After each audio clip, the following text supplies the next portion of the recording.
Hey guys, it is Nick here with Nick's Topics, and we are back with another Walking Dead What If topic video.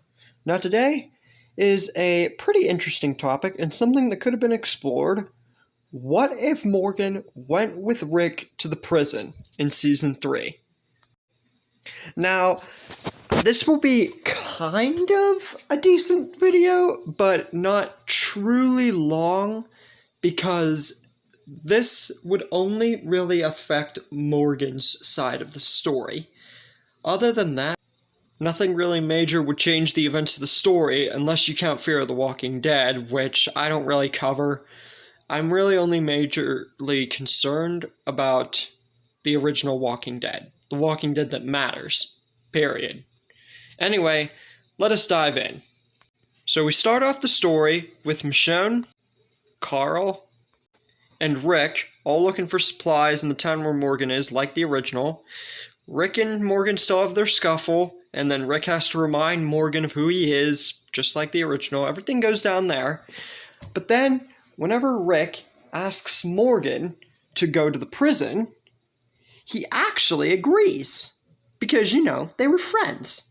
Now, this, like I said, would be a far cry from the original because Morgan was all about the I have to clear thing. But in this story, let's pretend that not even just pretend, but let's just act like that part of his brain was off with Rick around. It was more off and more, controlled and stable. You get me? And that would be it. Morgan would now be part of the group with Rick, Michonne, and Carl.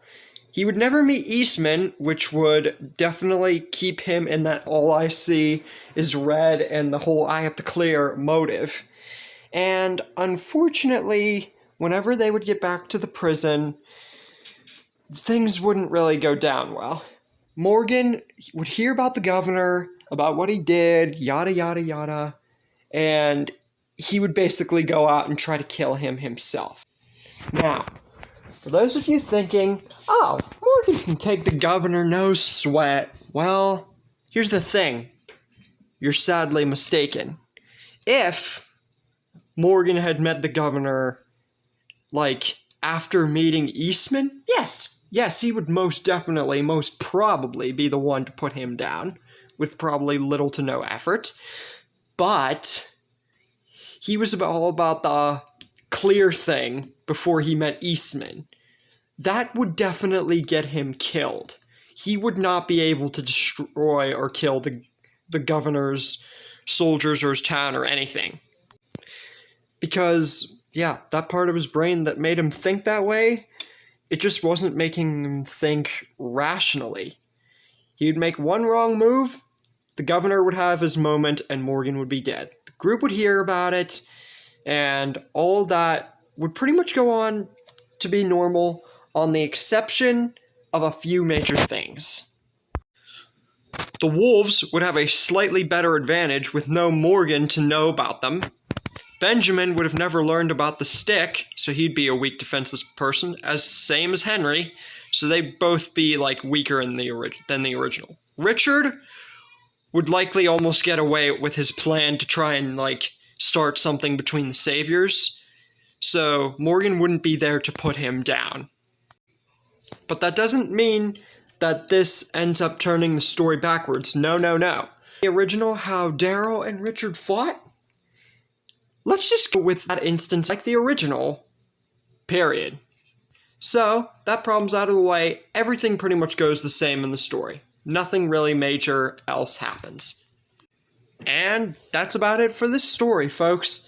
Now, I know, it was a short one. I said it was going to be at least decent video, but I didn't say anything about it being long, because, like I said, this kind of scenario would only affect Morgan's kind of story. It wouldn't really change anything for the rest of the group. It would only really affect Morgan. Eastman would die, probably, and yeah, pretty much everything I said. So, what do you guys think could have happened if Morgan actually went with Rick? Do you think events could have gone down differently? Could he still have met Eastman? Let me know in the comments. Hope you guys enjoyed the video, and I will see you on the next one.